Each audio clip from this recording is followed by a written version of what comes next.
So we haven't done a boys pod in a while, but today we were just hanging out and we decided to catch up. JC, you may want to bring the mic in a little bit more, playa.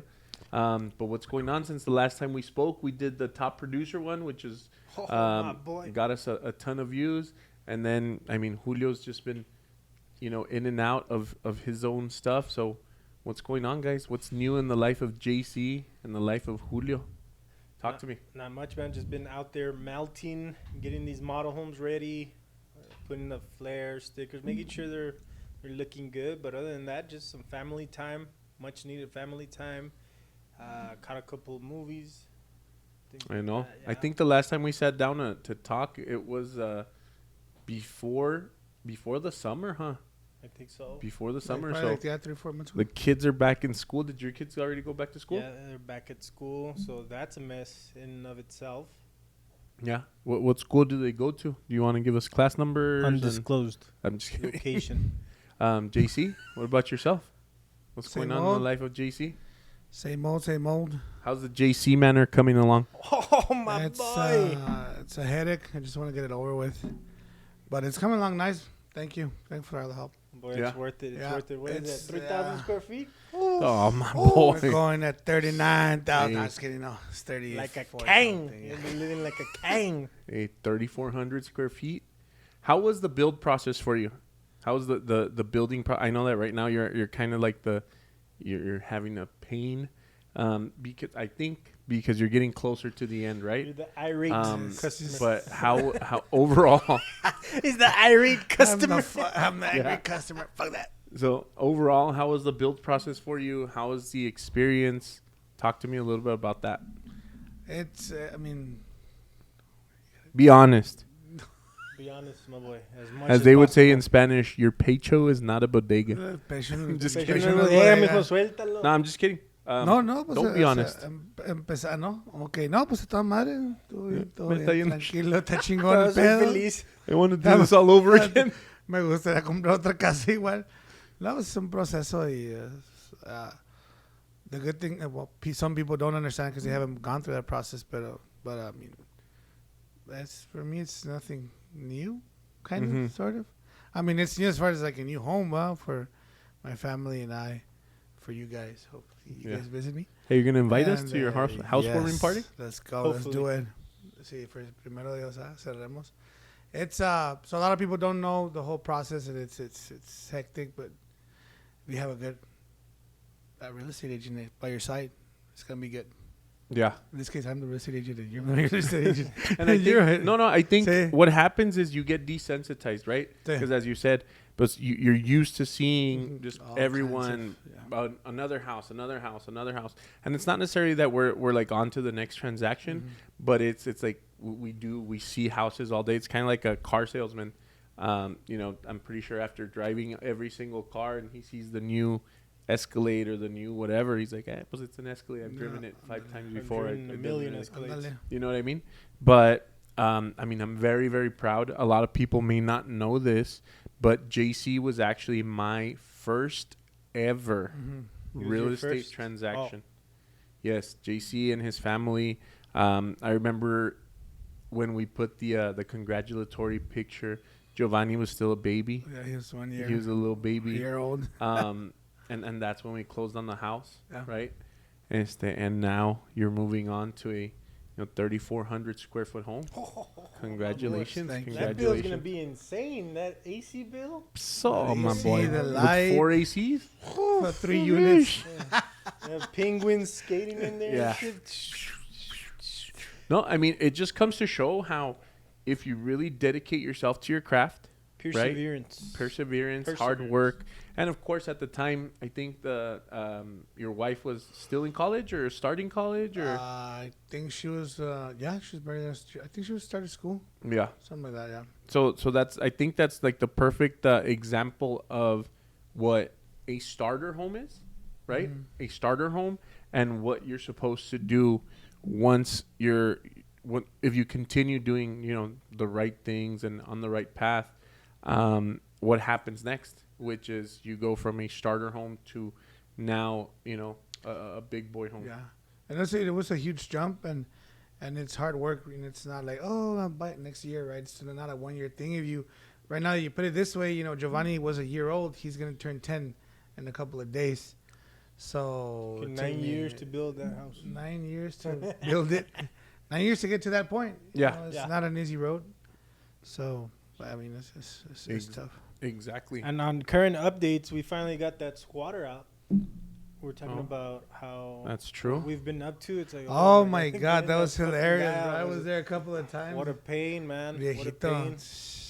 And the dumpsters, we thought we were gonna need maybe one, but no, we're gonna need 3, dude. That thing's already full. Yeah, it's already packed. It's already. Yeah. So I mean, going back to current events and what's going on with all of us, and something that's going on just in the world right now, of course, is the high interest rates that everybody's like, there's high interest rates. The boogeyman, right? We had Rocky come in today and talk to us about how to deal with that, and I did a piece on focusing on your payment, right? Because I think a lot of the times it has to do with education. Yeah. Or lack of education. Yeah. A lot of people are lacking the education in the current market, and what's happening is that they're scared. They get scared off by the headlines, right? The headlines just want to scare people off. But if you sit down and you really analyze what the market is doing right now in comparison to what it was doing back in 2020, which is when a lot of people decided, hey, I'm going to buy a house. I think what happened is people said, hey, if the world is ending, I don't want the world ending without me being owning a homeowner. Home. Yeah. No, but it was a low interest rate as well. It was a market. It was a 2.7. What did you secure your interest rate at? And an undisclosed amount. Damn.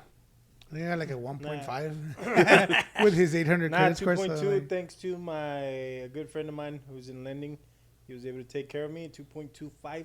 So you have a 2.25 on your? Are you serious? 5, my boy. Damn, that sounds unheard of. Yeah, I remember. When the time to buy is now. Remember, regardless of the interest rate, the prices on these homes are not going to come back down. So securing the loan amount is what's more important. And this is something that when we were with Andy Elliott, he told us, like, secure the amount, dude. Don't worry about the interest rate. You can refinance later, and which is true. It is true.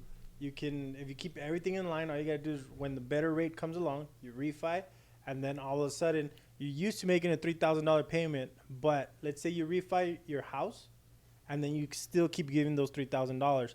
How soon do you think you can pay off that home? Exactly. You're going to shave off 10 years easily because you've been disciplined to pay $3,000. You refi, you go back down to about $2,000 a month, and then that extra $1,000 in just principal, you'll eat that house up quick.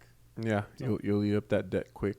For more financial advice, you can follow Julio Dash. Yeah, Julio Dash. Julio Dash. Julio. Both of you guys taught me how to fix my credit when we first met. Hey, the student became the master because now my boy has. What do the credit companies tell you, JC? Tell us. They call me and they tell me, say, hey, Mr. Robledo, we need to talk to you. I was like, what's up?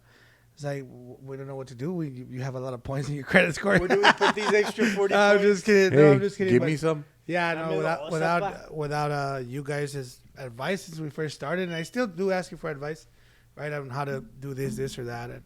But no, thank you guys. Thank you. I think Julio's an expert on all that, on the numbers and all that stuff. Yeah. What's a couple of things? I know we hadn't done a podcast since Andy Elliott. What are a couple of things that you learned from hearing someone like Andy Elliott who is taking the sales training space by surprise and by storm? And, I mean, yeah. What is one thing that you've learned since that, or one thing that you've been implementing since Andy Elliott came and talked to us, and what's one message that you took from his talk? That really, JC? Me? Well, one thing that I just stuck to my head was that when you call and complain, to your wife. Oh, I'm having this, and that. So you're sending all that negativity to your wife, and then when you go to the house, you keep on doing it, and it's negativity throughout the whole house. So she says, "How you doing?" "Oh, I'm great."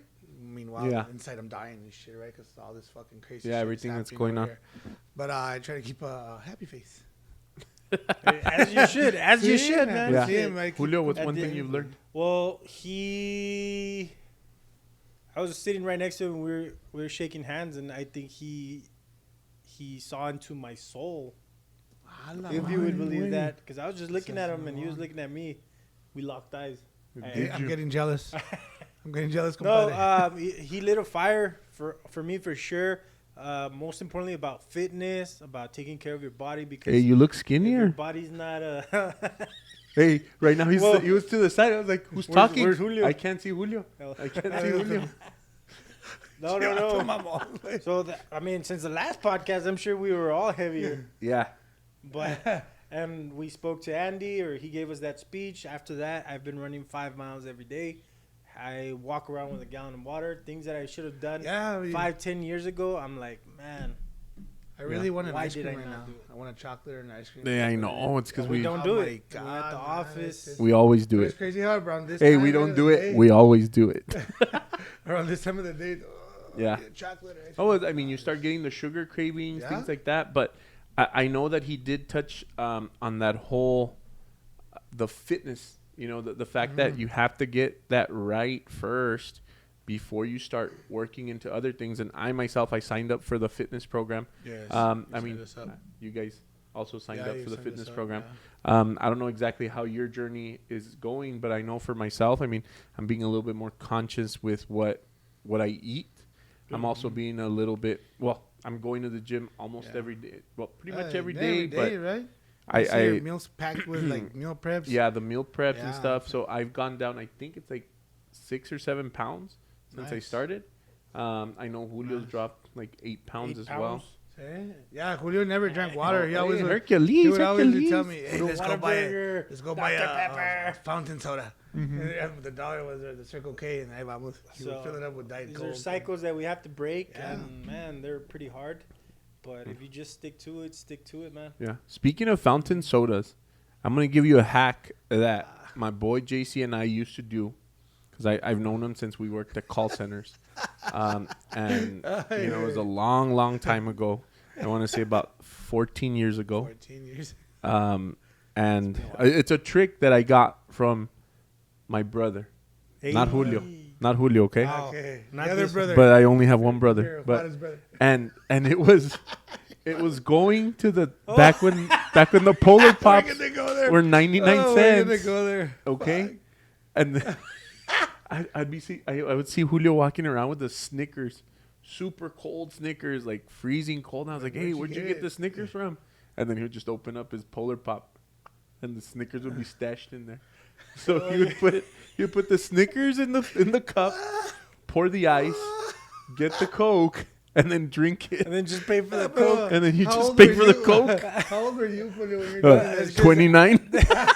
I just got back from doing that. Last week. He did it yesterday. No nothing way. bad. No, like for It's real. I've 'cause never when, seen him doing that shit. But No, I when just- I was in, I was going to community college, Uh-huh. EPCC.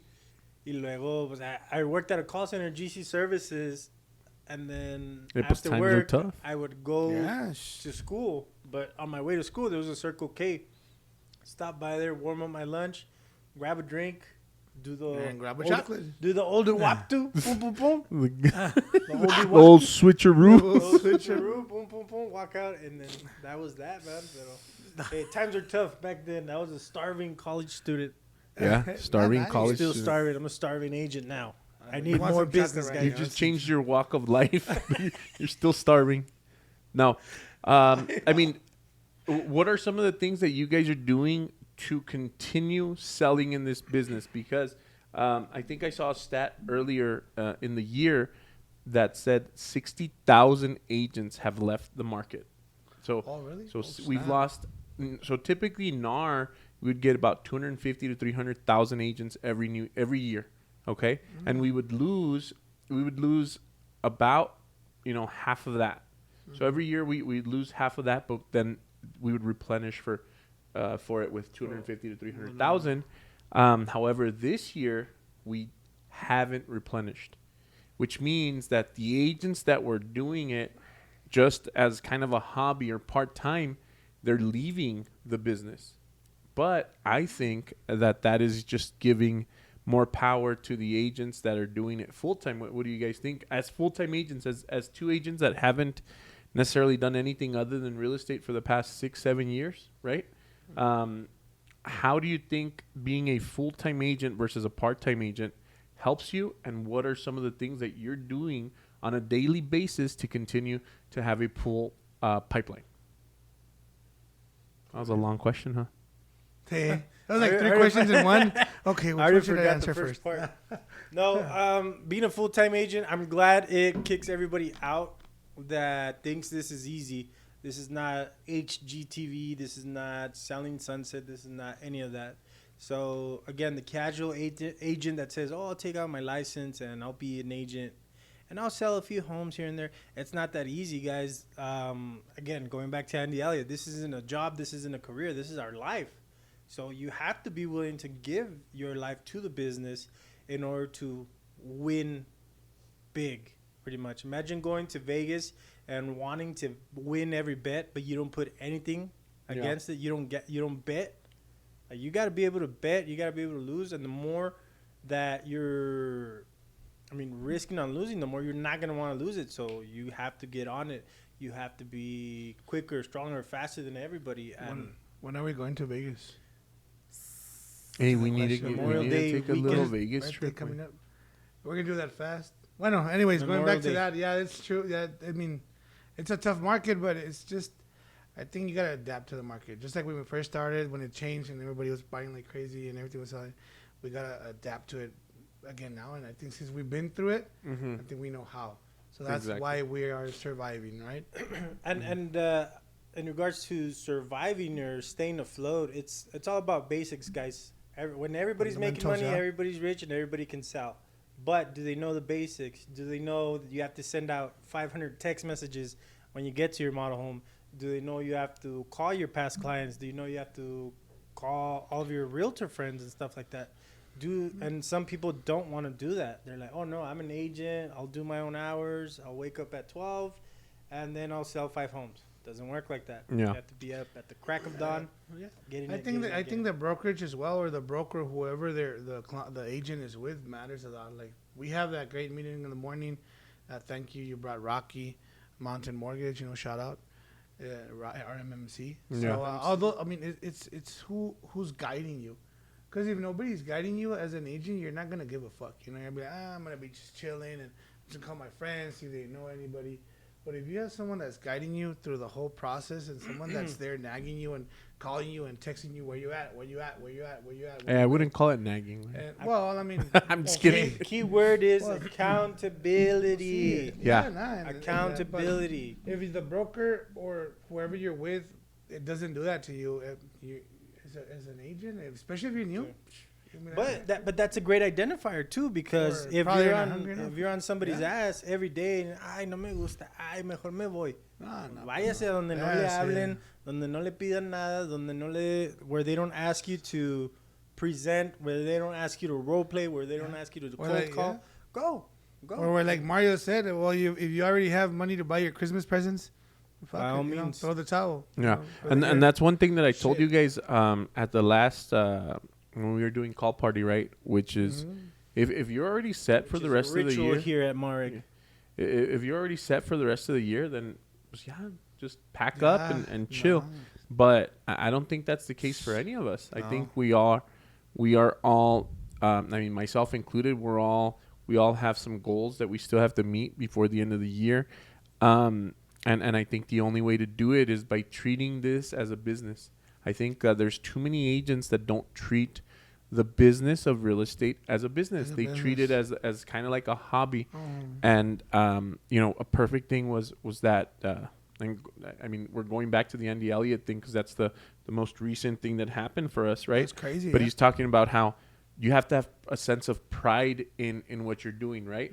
How your model home or your resale or wherever it is that you're holding an open house, that is that's your business, right, for the day. Yeah, your forte. So you got to show up with a great attitude. You got to show up and you got to check the house. Make sure that the beds aren't undone. Make sure that there's not a big old Flush the toilet. turd in the toilet. Things like that. No, it's true No, because it's true, yeah. overnight, I mean, there's lock boxes at these places and other realtors that are probably not in the brokerage can get in and whatnot. And I mean, I just lost a deal because the client went in to the house and unfortunately, there wasn't it wasn't clean. Yeah, and those impressions matter, right? Those first impressions matter. How do you think being associated with the builder, and of course everybody knows it's not a secret, we represent one of El Paso's top builders with Point Homes. How do you think being associated with the builder is going to help you through these times? Through the times of high interest rates, through the times of low inventory. How do you think that is helping you guys? Hey guys, we know the dynamic. Again, I ask a question, you guys answer it. Yeah, well, That's how this works. I start Guys. talking and then Julio's like he wants to talk, so I'm just asking, Yeah, hey, yeah. you wanna go first? No. Yeah, okay. Pero no me cortes, ¿eh? No, but no. Entonces, can you repeat the question again? How do you think the dynamic of working with a builder? Yeah. So the fact that we sit with the builder, the fact that we work with the builder, that's our niche, right? So how do you think that is going to help you get through these tough times? I mean, it's always been our bread and butter, new homes, especially with Point. And once you have more opportunity by sitting in a model than by staying at your house, watching Netflix, watching YouTube, all that shit. Something that, again, Andy Elliott, your phone is distracting you, so that's something that you want to lay down unless you're actually working on your business. But with Point, you have more opportunity, a lot of opportunity. We're getting lots like crazy. We're getting land. We're building a bunch of houses, and the inventory is there. And starting in the low 270s, Summer Sky shout out, low 270s to up to like $500,000. 250s, actually 250s, in Socorro. Yeah, and that's a really nice area. I was out there yesterday, and there was people there. There was traffic there. People are buying. I mean, if you think about it, the interest rate at 7 or 7.5, or I don't know what's at it right now, it's nothing compared to 11 years ago, 12 years ago, at 14-15%. Yeah. So people are buying, and it's a lot of opportunity, and it's a lot of growth. There's a lot of growth in Point. And yourself? They say girth. There's a lot of girth. No, so we were talking about this. We don't treat it as the business of real estate. So when you open up a business, what is the most expensive thing as a business owner? And the word is inventory. Right? Inventory. If you barely started your real estate business, you don't want to have to purchase the inventory. So you go with a builder who already has it. Point Homes has that inventory. Very, very beautiful homes. Quality. I feel that ever since I started, I've been here, and as bad as this sounds, I told my wife, I'm going to die with a pen in my hand. Quick question to you, Julio. Can we say the name of other builders or no? Of course. How many Palo Verdes have you sold? 0. In your that's it. In your life tenure as an agent with 0. I think I've sold 1. Really? I've sold 1. And don't get me wrong. Like, I mean, if the client loves it, of course. It's our fiduciary. Fidouche. Carefree. Of course, we're gonna take them. Okay. We're not necessarily tied to Point. We're not allowed to have that bias because once we represent a client, our fiduciary duties are to them. Yeah. So whether he wants a big home, little home, new, resale, we can take him anywhere, and that's the beauty of being an agent. Not only that, I mean, of course, we get to sit with the builder, right? And we say, how many of the other homes have you sold? But I think we are very few of the agents that are out there, and we're blessed, right? Because we have the opportunity to do this, but even our investment properties, right? We have, all of us here have investment properties, that we're renting. And which ones are the ones with the least worries Menos when it pedos, comes yeah. to the investment, right? I'm gonna be very, very honest. We have a Saratoga on Gem Valley, and we got it at a great price. Take it easy. Hey, that's Hey, a really good it's a really good I see floor where plan. I It's see my where you're my going. very first floor plan that I ever sold. No, but it's not your house, right? No. But we closed, right? And we closed during the pandemic. Great price, great everything. But I can almost count on it. My tenant, this is going on with the house. Every other month. This or is, what? I mean, not every other month, but it's one of my More than most usual. problematic properties. Oh, okay. You know, my water heater went out, and it's not. I don't know if it's the stigma of it or what it is, but with the point homes, you know, we owned the one on Concept that we turned around, we sold for a nice little profit and whatnot. But what happened to when would we ever hear from that tenant? Never. No, When you never. hear from the tenant on Fortaleza, and the reason I know his investment properties because we have the property management side of it, Shout right? out MAREG Properties. Shout out to MAREG Properties. But management, how often do we really hear anything from the tenant on Fortaleza? yeah. What about the tenant on Leamington? No, Never. Like one time thing, Mhm. and then I think the garage door got stuck. Mm-hmm. But he's been there for like a year and some change, almost a year and a half. And not so- only all that, like we all here Yeah. live in a point home. Yeah. So we trust the product that we sell so much that we live in it, right? There's some agents out there that represent specific builders, and they don't live in their own product. And I'm not saying that there's anything wrong with that, but what I am saying is that we believe in the product so much that we put our families in that product, right? Our kids sleep in a point It's like home house. at night. Mis Mis ahijados, mis sobrinos. Esta Yeah. te la compro. No, but it's true. I'm building my house, right? And it's a point home. You're getting ready to close on your house. It's a point home. The one that beat us all to the punch. And The got that one that was never 2.2%. even looking for a house. I know. Got the best deal. Got the best interest rate. Como dijo el And- Silo, and- el- and sí, pulled que the se nos trigger. durmió. Yeah, the one that just pulled the trigger The on it. sleeper, my boy, the sleeper. The sleeper, Jules. Got a whopping 2.2. It's a With very a nice home. 2.25% interest Yeah. rate. Julio just came in, snuck in, and took Laters. that W from all of us. And it's God's timing. It's the universe's timing, Oh, whatever shit. you want to call it. Yeah, it really Oh, is. shit. De un día a otro me cayó esa casita, and we got it. And Yeah, because I think it was under contract. No, the one that you it ended was up under buying. contract, yeah. And it bombed. And then when it bombed, I said, there's something here. Yeah, And you can even ask Joe. Which that- Joe? Joe Avila. Oh, okay. He's like, man, this is a badass house. This is like hey, you're saying, like, Julio subtly saying that he lives in a badass house. resale value is incredible, guys. No, I'm just playing. Yeah. So, No, No, but pues, you have it equity, it is holds what it its is. it holds its resale value Yeah. very well. It looks good through time. You know, I've seen that I drive through a subdivision and I mean XYZ builder and the stucco's already cracking. And I'm like, "Ay, güey, Sí, o sea. I wonder what those people feel like a year or 2 years later, right? But they haven't even closed sometimes. And I'm not saying we have the perfect home, but what I am saying is just from the investment side of it, from the investment perspective, Yeah. the homes that I have that are point homes que no dan lata. tend to just have better, they perform better. I don't know why. It just may be that belief that I have in it, right? But they tend to perform better. So, I mean, we talked a little bit about investments. What else do you got going on? No, pues nomás un chocolatito, una nieve, ¿no? No te creas, I no. think it's time. Yeah, Chocolate time.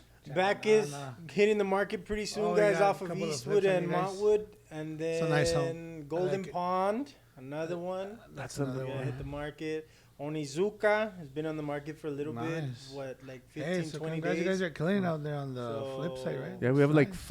five flips And that are Lake coming onto the Omega. market. Oh my God, Nice. guys! So if I Lake see you and I Omega, don't say that's hi, 4 doors. Jim Farrell, that's another door. Jim we have Farrell. like 8 Nice. flips coming to the market. What's your here. secret, guys? Hey, the secret. Mario told me it's a fucking. ¿Cómo se llama Yeah. esa madre? Yeah. El platito. y See, el- like you gotta be, because you put one plate, you spin it, and you put it right there, and then you put another plate, you spin it, you put it right there. You Y make luego sure estás that así, güey, yeah, Oh, I you're mean, fucking that's really dreaming? how you have to feel. And I feel, okay, that if you're not feeling that way, you're not doing it enough. You're not doing Okay. And this is one thing that I asked, and I'm going to do a reel on this later, right? But if you're not investing your money into this equity, the way we're doing, all of us here, right? If you're not spending or investing your money into this equity, if you're not investing your money into a bucket of paint, into a payment for one of the cribs, into a payment for upgrades on one of the houses that you're flipping, where's your money at? Que te lo gastas. You're buying wasting it. bottles, If you're not investing it, you're wasting it. Club, Your Cancun. bottle, Cancun. Man. Hey, we need to go to Cancun. Hey, we need to No, have if you're in buying a while. bottles, name brand clothes, Cabos. and if you got it, man. But I mean, I'm always happier with another property. So Yeah. I mean, just in flips alone that are coming on the market here in the next 30 days, I was doing the math last time, $1.75 million. Million. That's nice. Where otherwise, what would we have spent it on? Would I buy other Trucks. shirts that are not these MAREG shirts? Maybe. Probably. Maybe not. You know? Some shoes. Some shoes. No, Or no, but it's the truth. If you're not investing your money into your family's equity, then what are you wasting it on? That's a very simple question. Okay? And with that question, I think we're going to exit this. I want to thank you guys for coming today onto the podcast. I hope we do it sooner rather than later, because this one I think we took a little too long to get to it, guys. Yeah. yeah. If anybody wants to reach you, JC, what's the Call number? me at 915-637-7633. Julio, if anybody wants to reach you. Instagram Julio_voltage. Look out for those videos where I do my walkthroughs in my gaming chair. You know the Oh, drill. hey, Hey, what's the those are drill? pretty Tell us cool. what's you the know drill. the drill. I talk and you chill. There you and go. You watch a beautiful home. All right. Nice. Well, thank you guys very, very much. Let's go get some chocolatito. Yes, please. Boom. Peace. Yeah, an ice cream.